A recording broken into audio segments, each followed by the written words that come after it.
Hey everyone, welcome to Mindset Talks Life Beyond the Checkboxes. I'm John Jaramillo, leadership performance coach. I'm Prati Kaufman. I'm an entrepreneur and a marketing coach. As your co host for this series, we want to have real everyday conversations, conversations that go beyond the checkboxes of coaching. So, yes, we're two coaches. We're here having this conversation, but it's not one where we're particularly coming from it as coaches. We're just good friends, good colleagues, have great conversations, in between our work, collaborate, brainstorm, and whatnot. So, they're just topics that never come up in our coaching everyday conversations that we can have, and that's where we want to capture these is right here in this series so we can break down those ideas and perspectives. So for this particular topic, we're going to talk about why we procrastinate, and it's a general title. It's not necessarily why me and Prati procrastinate, but why in general people procrastinate. And Prati, I'm not going to lie, I've realized what's interesting is with the pandemic, we've been home more than usual, right?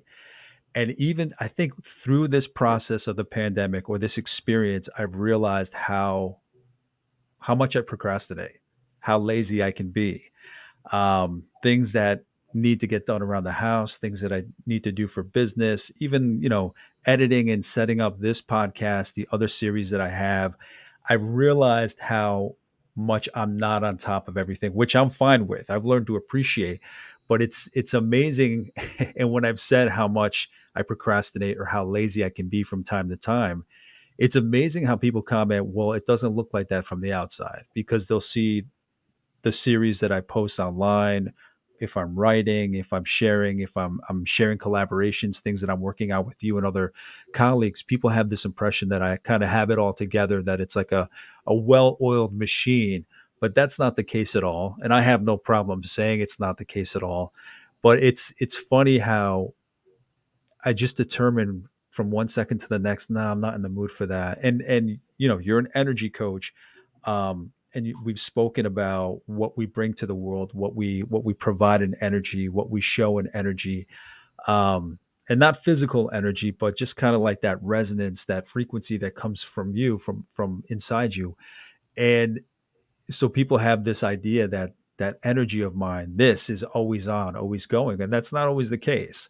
Between the pandemic and for myself, between having two kids and family responsibilities and whatnot, it's not. I'm not always on my game. I'm not always on point. I very clearly, it always gets done, but it's a sloppy journey there. And if you know me, I'm okay with the journey not looking like a script. That as long as I get to that finish line, the path can look, either zigzag or just stop for a moment, um, before I get motivated to go forward. But I want to hear about, because you brought this topic up that we should talk about this. I want to hear about what your experience is with procrastinating, because from the outside, again, you seem very well put together, well organized with your business. But then as I get to know you, I have this sense that you're laid back, but you get things done. But what's your experience with it? It's actually my personal experience with procrastination. What I've realized is I actually really do things which I hate the most. I'm going to do it right away because I don't want to linger on those things even mentally. Like for me, what I'm learning is it drains me to not do something. So things I actually absolutely don't like, I tend to do it first. It's like eating the food I don't like, I'm going to eat first, and the food I really enjoy, I'm going to eat later. There's an example I can relate to. Okay. All Yeah, right. so I want instant, right? I think I want gratification, right? Like my problem is not so much, like things like I just want to feel good all the time, and things which don't make me feel good, I just want to finish it and be done with it. Like I don't want to keep thinking about it. But one thing I do procrastinate, and I haven't figured out why. That's folding clothes. Oh It takes yeah. me 10 to 15 minutes at the most.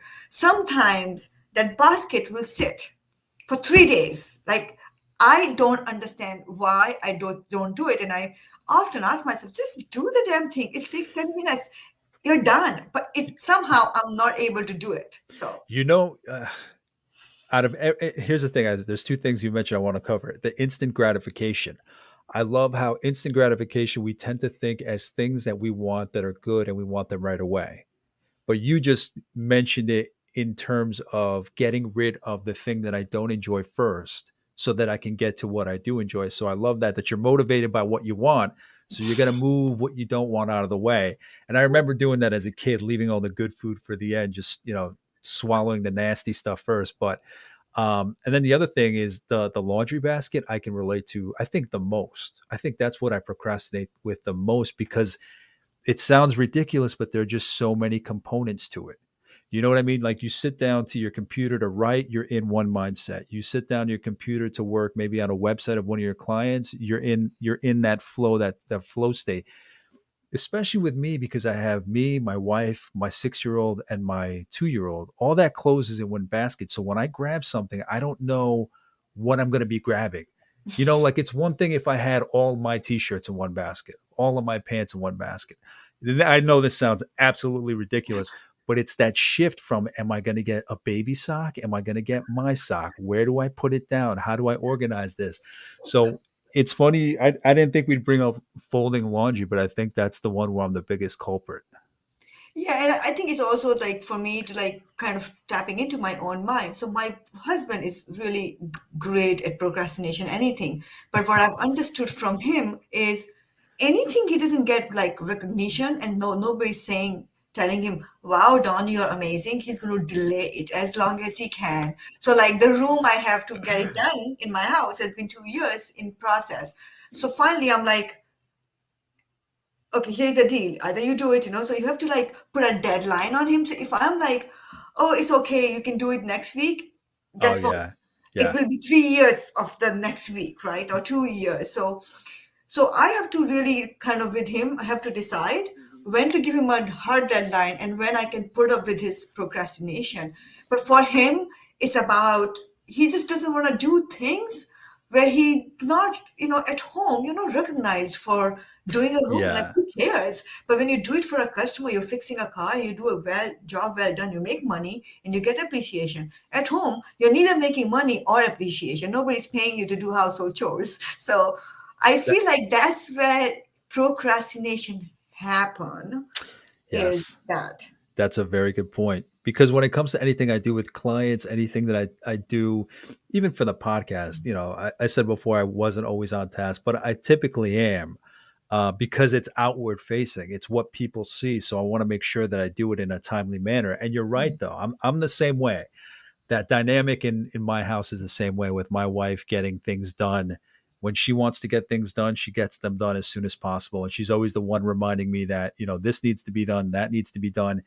And because it's not outward facing, there's like less urgency to it. I'm like, okay, we're going to be in this house for at least, let's say 20, 30 years. Not that I'm not going to let it go that long, but it's like, what's the big deal if I do it today or tomorrow? Yeah. N- It's fascinating. And I just study. I don't have answers of why people do it because I think it's something they have to figure it out. And if it's important enough, but I do know if it's important enough, you're going to change. If it's not, then, we linger on, whatever. Like some of with my clients, procrastination happened because they're not ready to face the reality. So that's huge. They keep pushing something they don't want to do or they don't want to come to terms with. So that's another reason when we are not just want to face, we just want to live in our own self-created reality, but not yes, face the real thing, then we'll procrastinate that as long as possible. absolutely. I was going to say, when it comes to, I can relate to that because say it's not as easy as folding laundry, say it's not as easy as, I don't know, putting the lawnmower away, something like that, where there is more detail, there is more nuance to it, there are more relationships, behind it.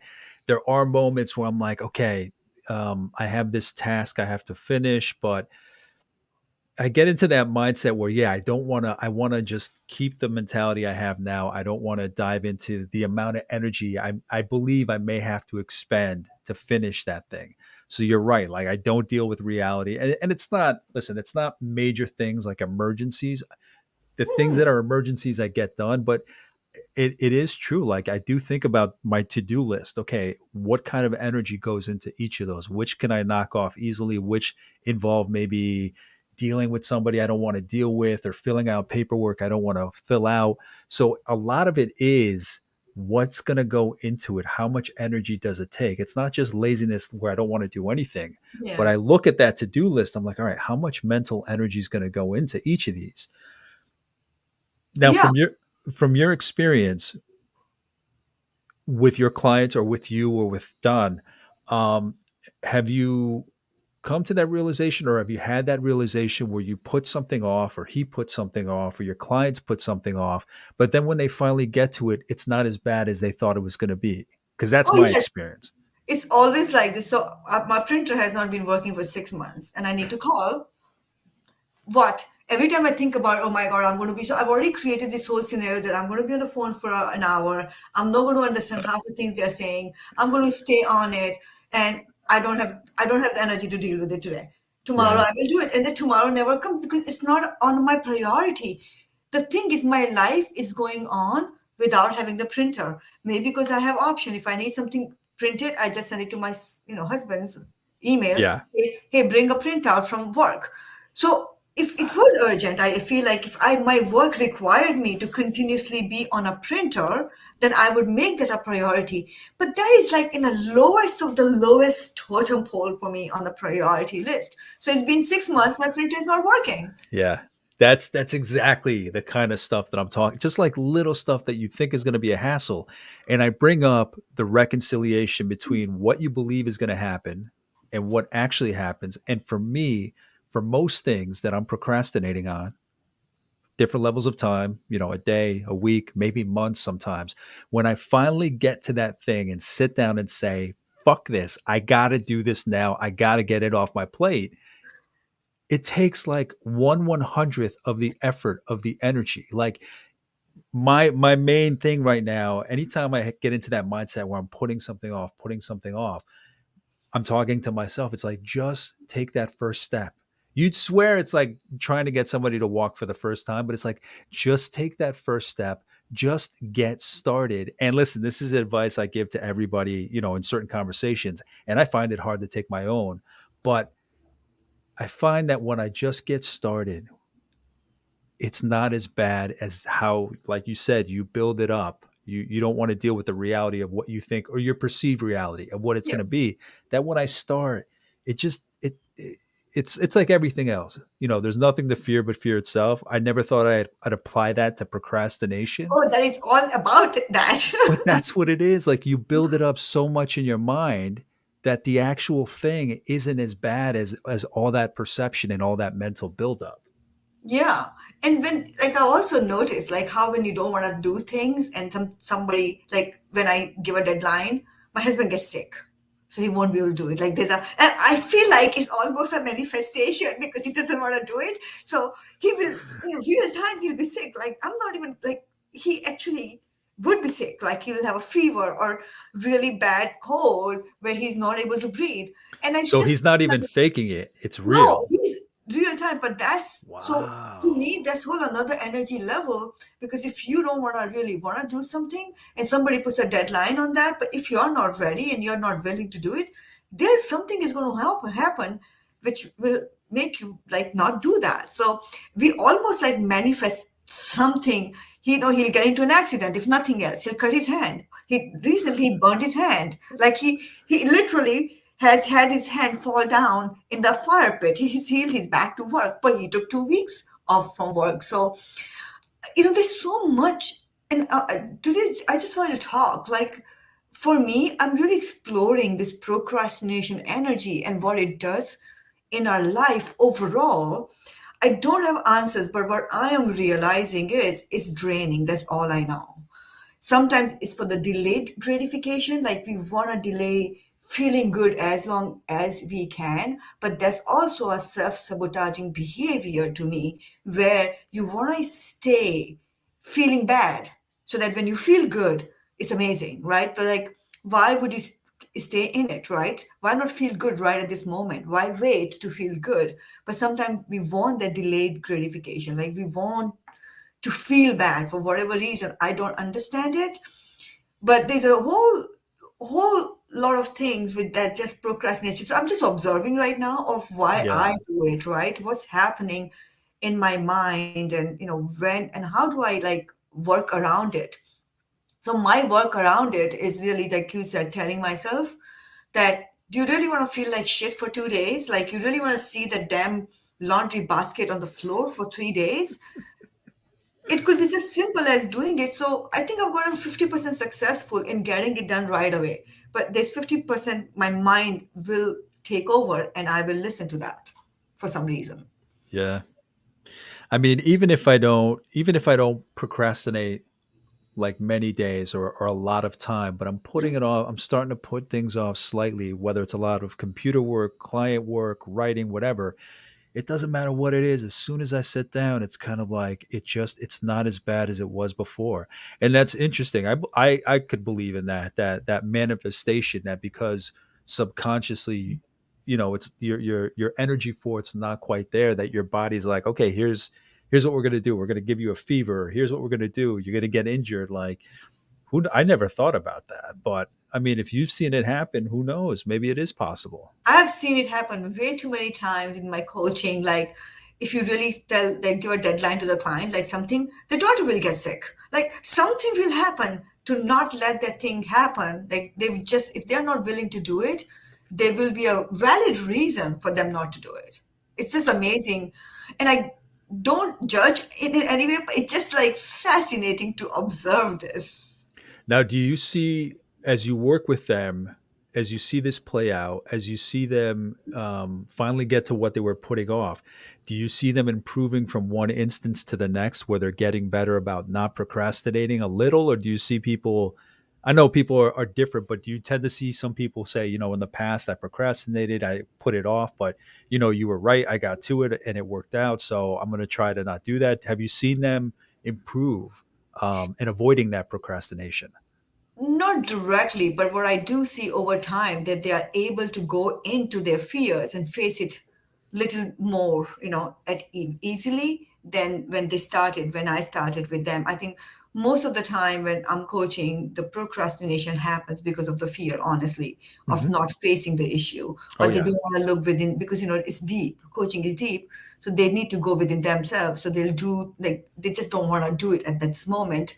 So they, I think over time, 3 months or so, then they start to see, like, it's okay to to address your fear rather than, like, suppress it and just, like, don't even look at it and try to just almost like plow through it, which doesn't work in long term. So I've yeah, seen that. I mean, yeah, it's a fascinating topic. Scientifically, they say procrastinators work well under pressure. So they need to have deadlines in order to do anything. So they have.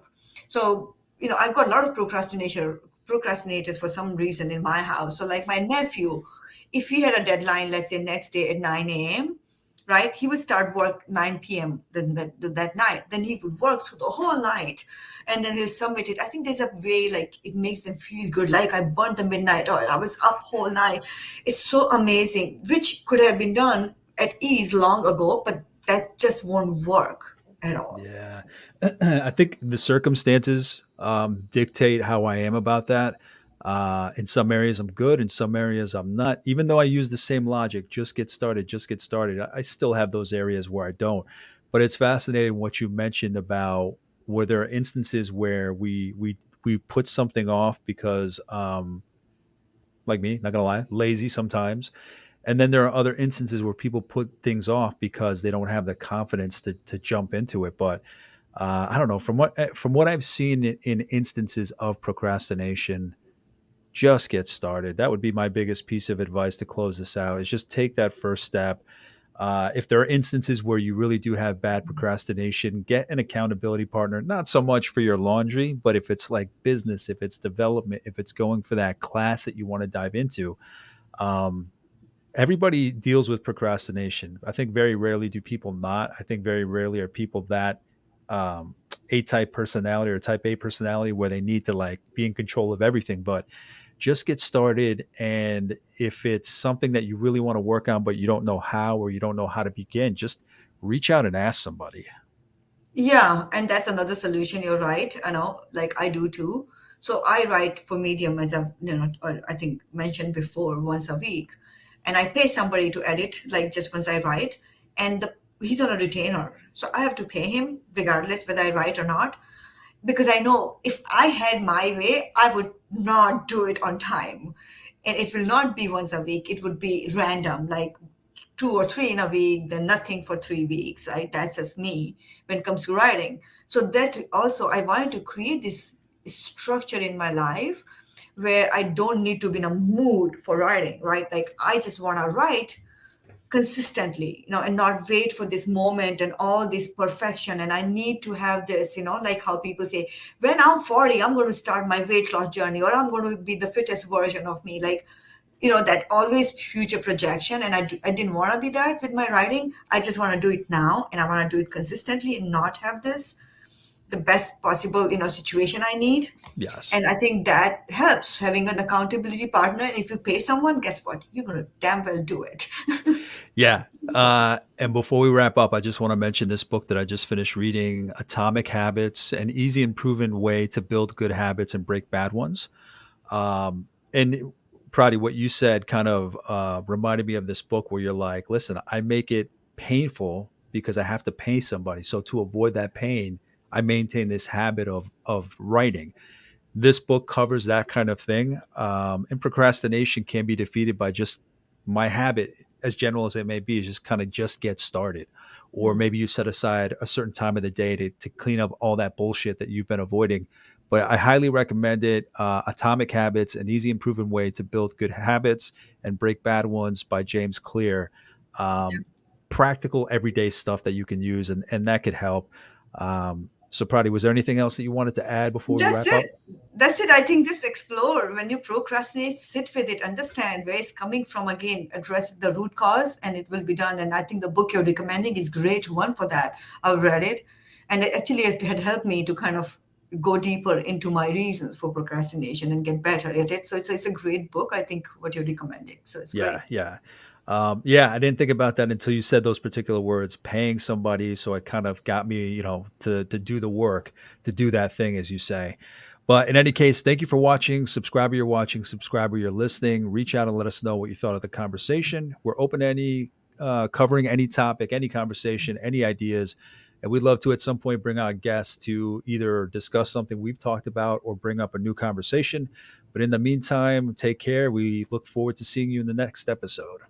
Bye. Take care. Bye. Yeah.